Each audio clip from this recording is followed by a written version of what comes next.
जय गणेशाय नमः। जय माँ सरस्वती, जय माँ दुर्गे, जय माँ गंगा। लाइट पार्ट 32, ठीक है। लाइट पार्ट 32 है। इसमें हमको आज आपको कुछ क्वेश्चन बताना है।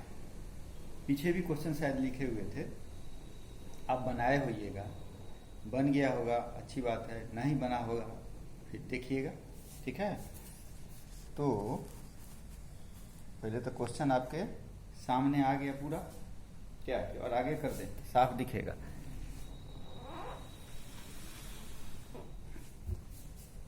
ठीक है, अब साफ दिखेगा। दिख रहा है क्वेश्चन? एक एक करके देखिए। ठीक, जैसे पहला क्वेश्चन आपका, ये शायद पिछला दिन हम दिए थे, कुछ बताने भी लगे थे, ठीक है, लेकिन टाइम खत्म हो गया था, उसके बाद छोड़ दिए थे। इसका थोड़ा सा एंगल बना दिया। हाँ, देख लिया पहला क्वेश्चन? क्या है पहला question? Calculate the angle between two plane mirrors. ठीक है, दो प्लेन मिरर आपके पास है, दोनों को कैसे सजाइएगा। ठीक, यानी दोनों के बीच में कितना डिग्री का एंगल होगा। जैसे दो प्लेन मिरर आपके पास है ना, तो मान लीजिए इतना पर झुकाएं, या इतना पर रखें, या इतना पर रखें, या इतना पर रखें, यानी दोनों के बीच का एंगल कितना होना चाहिए। ठीक है, जिससे कि if a ray after successive reflections from them becomes parallel to itself. यदि कोई इंसिडेंट रे है ना, इंसिडेंट रे उस पर आया तो सक्सेसिव रिफ्लेक्शन, क्यों? क्योंकि दो मिरर है, दो बार रिफ्लेक्शन हुआ, तो बाद में जो रिफ्लेक्टेड रे आएगा वो इंसिडेंट रे के पैरेलल हो जाना चाहिए। अब समझ में आया क्वेश्चन? नहीं है समझ में? आपका क्वेश्चन है calculate the angle between two plane. ठीक है, देखो पहला वन दिखाई दे रहा है यहाँ पर, हाँ हाँ दिखाई तो दे रहा है, लेकिन थोड़ा तिरछा हो रहा है ना। चलो कोई बात नहीं। एक मिरर ले लिया, ठीक है, इस एक मिरर को हम ले लिया, ठीक है। कोई रे इस पर आया, समझिए बात। और एक दूसरा मिरर लेना है जिससे उसका रिफ्लेक्शन होगा, और फिर रिफ्लेक्शन होगा तो इसके पैरेलल हो जाना है। उससे क्या हो जाना है? पैरेलल हो जाना है। यानी कोई दूसरा रे जो होगा सो इसके पैरेलल, ये ना पैरेलल हुआ हो, पैरेलल हुआ। ये जो रे पैरेलल हुआ यह क्या हुआ होगा? रिफ्लेक्शन। ठीक, यानी आप एक मिरर को मान लीजिए यहां पर सजा दीजिए, जैसे भी सजा लिए, ये आपका कहां चला गया? Angle of incidence. इसके बाद क्या होगा? रिफ्लेक्शन। ये दोनों लाइन क्या है आपका? पैरेलल हो गया। यानी आप दोनों मिरर के बीच में कितना डिग्री का एंगल रखे, ये ना आपको निकालना है। ये एंगल कितना होगा? एक मिरर आपका है MN, दूसरा मिरर हो गया आपका क्या है? NP, और दोनों के बीच का आपको एंगल निकालना है। ये ना क्वेश्चन था। अब हो गया क्वेश्चन क्लियर? यानी यह दोनों पैरेलल हो गया, उसके लिए आपको यह एंगल कितना रखना होगा। अब क्वेश्चन समझ में कोई दिक्कत नहीं, ठीक। अब आ जाइए आप, अब जो काम है वह क्लास 7-8 का काम है। देखे, इसलिए ना कहते रहते हैं कि बैक में जितना मजबूत किए रहिएगा आप औजार 7, 8, 9, 10 में, उतनी सुविधा होगी आपको 11, 12 में। सिंपल सिंपल एग्जाम्पल दे दे के हम बता रहे हैं, इसलिए अभी आपको पास टाइम है, आप उसको मजबूत करते जाइए, नहीं तो बाद में रोना रोना ही है। और नहीं तो साइंस छोड़ करके गार्जियन को दिखाने के लिए कॉमर्स आर्ट्स में चले जाइए, पढ़ने के लिए। घर से निकल रहे हैं, पढ़ रहे हैं, लिख रहे हैं। ये दोनों आपका क्या हो गया? पैरेलल। इतना पता है, ये दोनों मेरा पैरेलल हो गया। ये पॉइंट ऑफ इंसिडेंस, ये भी क्या? Point of incidence. अब इस पर हम एक क्या करें? नॉर्मल डालें, और इस पर भी एक क्या डालें? नॉर्मल डालें। ठीक है, यानी ये हो गया मेरा एंगल ऑफ इंसिडेंस, इसको मान लेते हैं हम क्या, मान लो कि थीटा, ये भी मेरा क्या हो जाएगा थीटा, और फिर यहाँ पर एंगल ऑफ इंसिडेंस ये हो जाएगा अल्फा, एंगल ऑफ रिफ्लेक्शन क्या हो जाएगा अल्फा। ठीक है, क्योंकि angle of incidence is equal to angle of क्या रिफ्लेक्शन।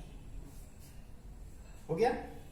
ये हमको इस एंगल को भी कुछ मान लो, इस एंगल को क्या मान लें हम लोग बीटा, इस एंगल को हम मान लेते हैं बीटा, यानी मेरा क्वेश्चन हो गया कि beta is equal to what. अब सिर्फ ज्योमेट्री का क्वेश्चन नहीं हो गया, ट्रायंगल का समझो या क्वाड्रिलेटरल का समझो, ध्यान से देखो। हो गया।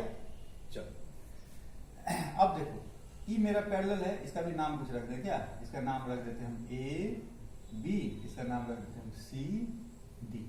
तो A B is parallel to क्या M N, A B perpendicular to M N. हो गया, क्योंकि नॉर्मल खींचे हैं, खींचे हैं।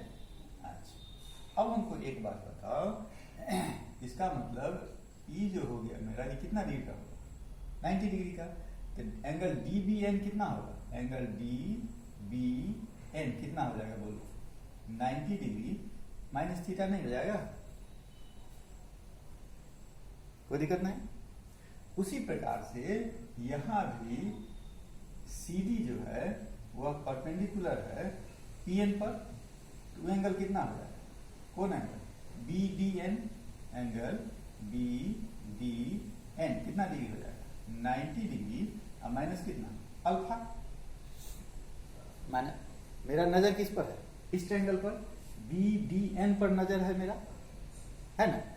उसी का ये तीनों एंगल है, तीनों एंगल का सम कितना डिग्री हो जाएगा 180 डिग्री होगा। चलो अभी तक तो हम निकाले डी बी एन और बी डी एन, वो भी क्या थीटा और अल्फा नहीं निकाल रहे हैं। एक चीज आपको दिया था कि ये दोनों लाइन पैरेलल है, दिया हुआ है ना, इसका भी कुछ नाम रख लो, इसका नाम हम देते हैं ई और इसका नाम देते हैं एफ, यानी B E is parallel to D F है, बी पैरेलल डी एफ का है, और जब पैरेलल है अब बी डी क्या है, B D is transversal, B D मेरा क्या है ट्रांसवर्सल है, इसीलिए 2 theta plus 2 alpha is equal to 180 degree होगा। सप्लीमेंट होता है कि नहीं, 2 इंटीरियर एंगल्स क्या हो जाता है सप्लीमेंट हो जाता है। इसका मतलब theta plus alpha is equal to कितना डिग्री का 90 डिग्री का। हो गया। चलो अब आ जाओ किस ट्रायंगल में, इस ट्रायंगल में, इससे तुमको फायदा होगा, theta plus alpha is equal to 90 degree, तो थीटे का निकाल दो, थीटा इज इक्वल टू कितना 90 डिग्री माइनस अल्फा। तुम और तरीका से ही बना सकता है, theta is equal to 90 minus alpha. ठीक है, ये डीबीएन जो है यहाँ पर क्या लिख सकते हैं 90 डिग्री माइनस क्या थीटा है, यानी क्या 90 डिग्री माइनस अल्फा, नहीं हो गया। इसका मतलब 90 degree minus 90 degree plus alpha, तो कितना हो गया अल्फा, यानी डी बी एन जो हो गया मेरा डी बी एन, ये भी क्या हो गया अल्फा। हो गया, ये हो गया अल्फा, ये तो अल्फा के टर्म में था ही नहीं। अब आ जाओ इन ट्रायंगल क्या B D N, B D N क्या angle B D N plus angle D B N plus angle N is equal to 180। ठीक है, तो बी डी एन अभी हम निकाले हैं, बी डी एन कहाँ निकाले हैं जी, बी डी एन निकाले हैं, हाँ बी डी एन कहीं निकाल के रखेंगे ना, ये डी बी एन निकाल रहे हैं। तो बी डी एन कितना 90 माइनस अल्फा, 90 माइनस अल्फा, और डी बी एन कितना निकाल रहे हैं अल्फा, और एन मेरा क्या है बीटा, वही ना बीटा हमको निकालना है। तो minus alpha plus alpha cut गया, angle beta is equal to कितना 90 डिग्री, यानी यह 90 डिग्री पर क्या होगा एक दूसरा मिरर के बीच में कितना डिग्री एंगल होना चाहिए 90 डिग्री, यानी परपेंडिकुलर होगा। अब समझिए बात, कोई दिक्कत नहीं। पहला क्वेश्चन क्लियर, छूटा है क्या कहीं, हो गया। चलो अब हम आ जाते हैं क्वेश्चन नंबर 2 पर। ठीक है, क्वेश्चन नंबर 2 क्या है मेरा, सो देखो इसको साफ करें। ठीक,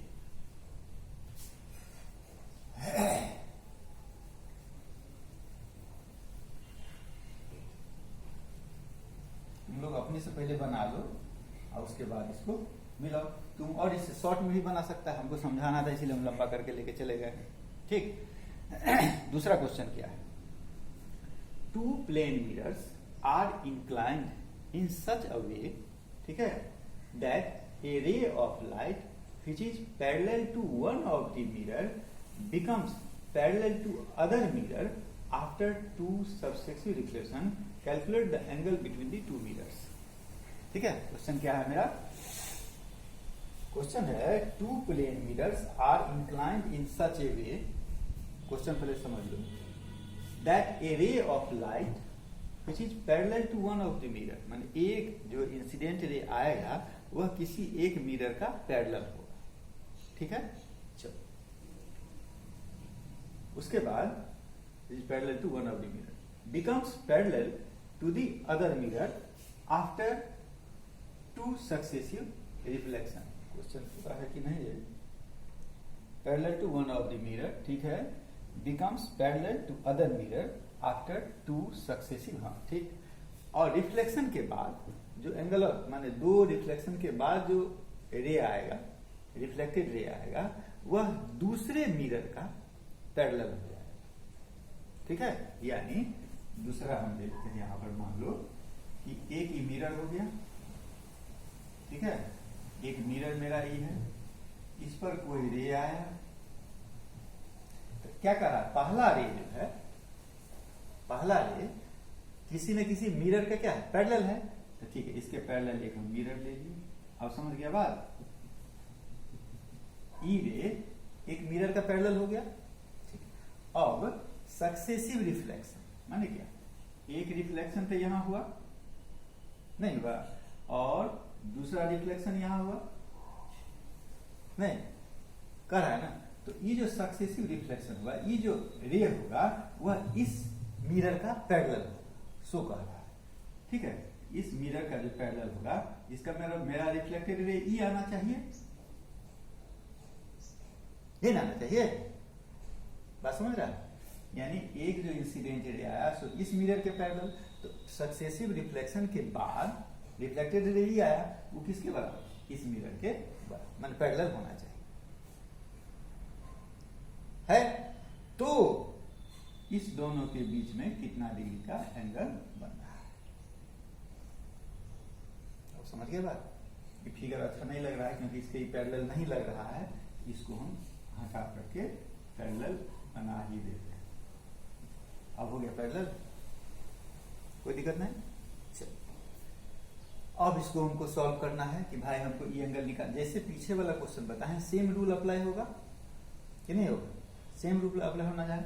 जैसे ई मेरा मिरर हो गया क्या, एम एन, इसको बना देते हैं हम क्या, एन पी, इसको ले लेते हैं ए बी रे, इसको लेते हैं बी सी, इसको ले लिए डी। पॉइंट ऑफ इंसिडेंस है, एंगल ऑफ इंसिडेंट रे है, रिफ्लेक्टेड रे है, यहाँ एक हम क्या खींच लिए नॉर्मल, फिर सेम यहाँ भी एक क्या खींचना होगा हमको, नॉर्मल, यहाँ भी एक नॉर्मल खींच लिए, angle of incidence, angle of reflection, angle of incidence, angle of reflection, फिर वैसे ही मान लीजिए क्या, इसको मान लिए हम क्या थीटा, ये भी मेरा हो गया थीटा, इसको माने अल्फा, ये भी हो गया अल्फा, इस एंगल को हम क्या मान लिए, वाट जो लिखे हैं इसको मान लेते हैं हम अब बीटा, यानी बीटा हमको निकालना है, ये निकालना है, बीटा निकालना है। चल आपको दिया क्या हुआ है, A B is parallel to P N, एक चीज, और दूसरा क्या दिया, M N is parallel to C. ठीक है, वहीं से शुरू करो कि M N is parallel to क्या, C, M N is parallel to C D, और B C is transversal, B C is transversal होगा, है बी सी क्या हो गया ट्रांसवर्सल, यानी अल्टरनेट एंगल्स आर इक्वल, यानी C B N angle C B N बराबर क्या हो जाएगा, 2 अल्फा हो जाएगा, कोई दिक्कत नहीं। सेम चीज तुमको लाना है, A B is parallel to P N, A B is parallel to P N, ठीक है। अब बी सी इज ट्रांसवर्सल, नहीं भाई इसमें कौन होगा ट्रांसवर्सल, कौन लिख दिया हमने, M N is parallel to C D, M N is parallel to C D, B C transversal, और इसमें क्या है, A B parallel P N, ठीक है, A B parallel P N, अब उसका भी ट्रांसवर्सल हो गया, ट्रांसवर्सल तो वही होगा, ठीक है। तो B C is transversal, B C transversal यदि हो गया तो गौर करो तो किसके बराबर कौन हो जाएगा, ई एंगल इसके बराबर, यानी angle B C N is equal to कितना, 2 थीटा, ठीक है, काम क्लियर। अच्छा, यानी ई मेरा हो गया 2 अल्फा, ई हो गया मेरा 2 थीटा, कैसे बी सी एन, ई हो गया 2 थीटा, ये हो गया 2 थीटा और ये हो गया 2 अल्फा, ठीक है। एक हिसाब से देखो कि ये तो मेरा इस पर परपेंडिकुलर है ना हो, क्योंकि नॉर्मल है, इसका भी कुछ वैल्यू मान लो, क्या मान लेते हैं, इसका x मान लेते हैं, कि जो नॉर्मल है उसको y मान लेते हैं। तो एक्स बी इज परपेंडिकुलर किस पर, बी एन पर, नहीं एक्स बी एन, ये ना मेरा है एक्स बी एन, ये 90 डिग्री होगा। इसमें से ये मेरा 2 अल्फा है, ये मेरा क्या है, थीटा है, यानी थीटा प्लस 2 अल्फा कितना डिग्री का, थीटा प्लस 2 अल्फा कितना डिग्री, 90 डिग्री। अब वहां पर भी सेम चीज क्या है, alpha plus 2 theta is equal to कितना degree, 90 degree, alpha plus 2 theta is equal to 90 degree, ठीक है। यानी इससे हम अल्फा और थीटा का वैल्यू निकाल सकते हैं, अल्फा और थीटा का वैल्यू जो निकलेगा सो कैसे निकलेगा, अब इसको सॉल्व करना है, तो 2 वेरिएबल का इक्वेशन आपका हो गया, यानी इसको हम मल्टीप्लाई कर दिए किससे, 2 से मान लो कर दिए, तो 2 से मल्टीप्लाई किए तो क्या हो गया, 2 theta plus 4 alpha is equal to 180 degree, ठीक है। और यहां मेरा हो गया अल्फा, क्या है, तो दोनों को सजा लो, 2 थीटा प्लस 4 अल्फा 180 डिग्री, और यहाँ हो गया अल्फा प्लस कितना 4 थीटा, कहाँ कटा है, इसको पहले सजा लो, थीटा प्लस अल्फा 2 अल्फा कितना डिग्री हो गया मेरा, 90 डिग्री, और दूसरा क्या है alpha plus 2 theta is equal to 90 degree, ठीक। इक्वेशन को सजाया तो theta plus 2 alpha is equal to 90 degree, और यहाँ पर हो जाएगा 2 theta plus alpha is equal to 90 degree. अब तो सॉल्व कर सकता है, इसको हम मल्टीप्लाई किए 1 से, इसको कर दिए कितना से, 2 से, ऊपर में लिखो अब theta plus 2 alpha is equal to 90 degree, और यहाँ हो गया 4 theta plus 2 alpha is equal to कितना डिग्री, 180 डिग्री।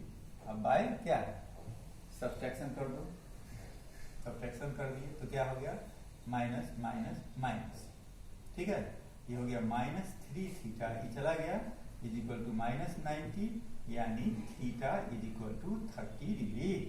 अब देखो थीटा मेरा 30 डिग्री, तो थीटा का वैल्यू मान लो हम इसी में डाल दिए, ठीक, तो 30 degree plus 2 alpha is equal to 90 degree, तो 2 alpha is equal to 60 degree, alpha is equal to 30 degree. अब देखो ट्रायंगल BCN में, इन ट्रायंगल BCN में क्या हो गया, 2 अल्फा माने क्या 60 डिग्री, और 2 थीटा माने क्या 60 डिग्री, तो मेरा एंगल बीटा जो था वो भी क्या हो जाएगा 60 डिग्री, यानी दोनों मिरर एक दूसरा से कितना डिग्री पर झुका हुआ है, 90 डिग्री, 60 डिग्री पर। एक दूसरा मिरर को यदि हम 60 डिग्री पर झुका देते हैं तो जो इंसिडेंट रे आएगा, ठीक है, सक्सेसिव रिफ्लेक्शन के बाद जो रिफ्लेक्टेड रे आएगा, दोनों एक दूसरा का पैरेलल होगा। समझ गया बात, हो गया। तो टाइम कितना बचा, टाइम बचा मात्र 2 मिनट, ठीक। तो 2 मिनट बचा तो हमको एक क्वेश्चन तुमको हल्का सा बता देते हैं, फिर तुम ट्राई करेगा, ठीक, फिर नहीं बनेगा तो बता देंगे। चलो मात्र 2 मिनट बाकी है। अब हम कौन बताएं तुमको, सेकंड हो गया, थर्ड क्वेश्चन को समझा देते। अब हम बताएंगे नहीं इतना, तुमको सिर्फ समझा देते। अब तो समझ गया, सिर्फ ज्योमेट्री है, क्लास 7-8 का ही काम करता है। अब समझ गया 7-8 कितना जरूरी है। 2 plane mirrors are inclined to each other as shown in figure. A ray of light is incident at an angle of 30 degree. यह 30 डिग्री पर ये एंगल आ रहा है, रे आ रहा है, ठीक है। On one of them, the ray after reflection falls on second mirror. जब ये second mirror पर गिरा and finally retraces its path. यदि उस पर गिरता है ना तो फिर उसी डायरेक्शन में मूव कर जाता है। अब इस बात पर ध्यान दो, कौन ऐसा केस है कि इंसिडेंट रे गया उसी डायरेक्शन में मूव कर गया, मतलब उसी रास्ता से चला आया। जिस रास्ता से हम जाते हैं उसी रास्ता पर लौट जाते हैं। यह सिर्फ एक ही केस में होता है, कब? जबकि 90 डिग्री पर जाता है। याद पड़ा? किस पर जाएगा? 90 डिग्री पर। इसका मतलब ये जो एंगल हुआ मेरा दोनों, यह 90 नहीं हो जाएगा जी? हो जाएगा। अच्छा, ये मेरा 30 डिग्री है, एंगल ऑफ रिफ्लेक्शन भी 30 डिग्री हो जाएगा। ये नॉर्मल है, ये 30 ये भी 60, क्योंकि 90 डिग्री था, ठीक। ये 90 हो गया, ये 60 हुआ, तो ये एंगल कितना डिग्री का हो जाएगा? 30 डिग्री का नहीं हो जाएगा। अब समझ गया बात? तीसरा कितना डिग्री हो जाएगा? 30 डिग्री। समझ गया? अच्छा चलो, आधा मिनट बाकी है तो उसको भी देख लो। ये क्वेश्चन देखो, कितना मजेदार क्वेश्चन है, इसको ट्राई करना। इसको हमको नहीं बताना चाहिए, लेकिन फिर भी देखो। A ray of light is incident on a horizontal plane mirror. ये हॉरिजेंटल प्लेन मिरर है, इस पर कोई रे आया। क्वेश्चन को ध्यान से समझो, बना लेगा। ज्योमेट्री तुम्हारे पास है तो बना लेगा आसानी से। मेरा चेला है इसीलिए कभी पीछे नहीं हटेगा। जितना टेंशन वाला क्वेश्चन आया जीवन में उतना आसान है। अभी टेंशन वाला क्वेश्चन आया है ना जी, अभी यदि सॉल्व नहीं करेगा तो जीवन में इस प्रकार का टेंशन आने लगेगा, तब उसको कैसे सॉल्व करेगा? A ray of light is incident on a horizontal plane mirror at an angle of 45 degree. Calculate the angle at which the second plane mirror may be kept so that the reflected ray may finally becomes horizontal after the reflection. ठीक है, ये horizontal mirror है, इस पर कोई incident ray आया, ठीक है। ये इंसिडेंट रे ये आया है तुम्हारा DC। इससे रिफ्लेक्ट होने के बाद ये जो माने सक्सेसिव रिफ्लेक्शन के बाद जो रे आया, ठीक है, वह इस प्लेन मिरर का क्या हो जाना चाहिए? पैरेलल हो जाना चाहिए। यानी MK है, MK का पैरेलल हो जाएगा कौन? ई रिफ्लेक्टेड रे। ध्यान दिया बात पर? यानी तुमको क्या मिला कि E और E दोनों पैरेलल मिल गया, तो इस मिरर को कितना डिग्री पर रखेगा? ठीक है, जय मां बंगला